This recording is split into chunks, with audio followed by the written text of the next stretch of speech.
Sticky Floor Friday, the internet movie show coming to you from a fortress of solitude somewhere deep in the Midwest. Mysterious. How isolated and solitude-y is it?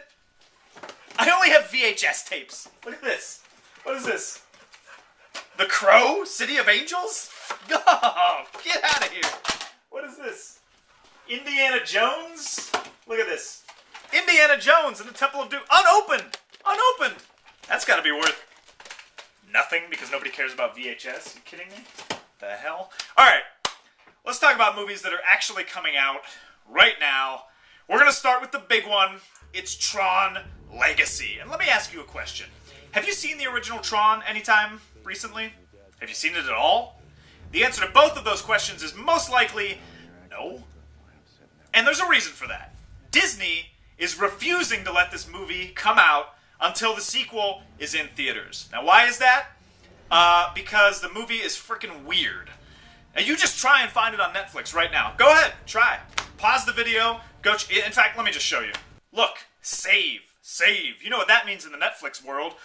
I don't know when this movie's coming out. The reason for this is because they're afraid that you're going to see the original movie and think, yikes, this movie does not hold up well. And the truth is, this movie does not hold up well. It is weird, it's a relic of its time, seems a little revolutionary, but it is more than a little silly, kind of strange. You know what else is strange? The original campaign for Tron Legacy was Flynn lives, which indicates that Flynn at some point died. But guess what? In Tron, Flynn totally lives. Of course he lives. There's no indication that this man dies. At the end of the movie, he owns the company and he's doing just fine. So this whole Flynn lives thing doesn't make any sense, because nobody ever thought that he was dead.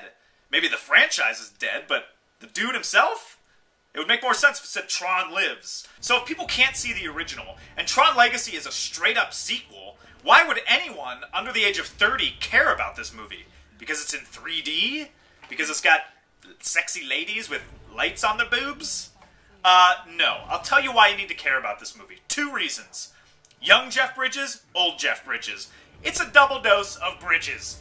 That's awesome. One old enough to be your grandpa, the other one old enough to be your cool uncle. How awesome would that be, to have Jeff Bridges as your grandpa and your uncle? You'd be like, hey, Grandpa Bad Blake, come in here and have a drink with me and Starman.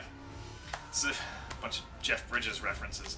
Anyway, Tron Legacy, go in expecting mindless fun, and I think you're going to be pretty entertained. This movie looks pretty thrilling. The effects are incredible. The soundtrack's going to be great. But I don't think it's going to be mind-blowing. Alright, next up we have The Fighter, starring Mark Wahlberg and Christian Bale. And I gotta say, the TV ads for this movie are pretty hilarious. They make some strange comparisons. Look at this. The Fighter is Rocky, plus The Blind Side, plus The Departed. What? The Blind Side meets Rocky meets The Departed? What the hell? I get the Rocky thing. That makes sense. The Departed, what? Because Mark Wahlberg's in it? And The Blind Side because he's a poor black guy? No. I don't know. It is really strange. It's like they just threw together 3 popular movies and said, The Fighter's like this. Now, granted, I think The Fighter is going to be better than the trailers are, but it's such a weird reference. It's just like, I'm going to grab 3 movies here and let's make a movie out of it, alright? Let's see. Okay, Casino. It's Casino meets Creature of the Black Lagoon meets, what is this? The Last Starfighter. Actually, that sounds like a freaking awesome movie. Like a gambling alien from a black lagoon. Let's do that. Also, go see The Fighter, I guess. Alright, next up we have How Do You Know? Or is it How Do You Know? How do you know? How do I know how to say this freaking thing? There's no punctuation on it. Look at this. How do you know? Is it how do you know? Is it a question? What the fuck? Well, anyway, it stars my man crush Paul Rudd. It's got Jack Nicholson, Owen Wilson, and Reese Witherspoon, who has an Oscar. Is that right? That's weird.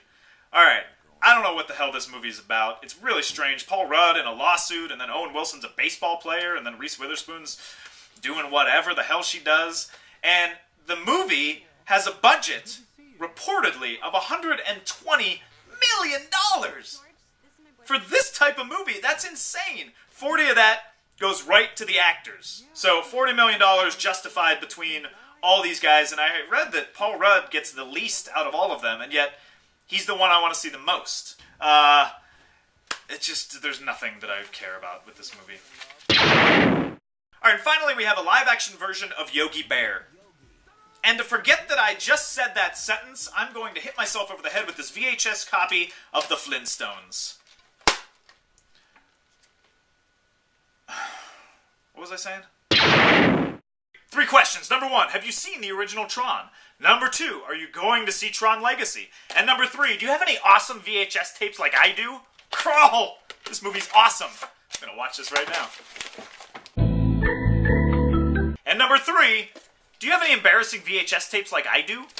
What is this? Godzilla? 98? Oh, God! Oh...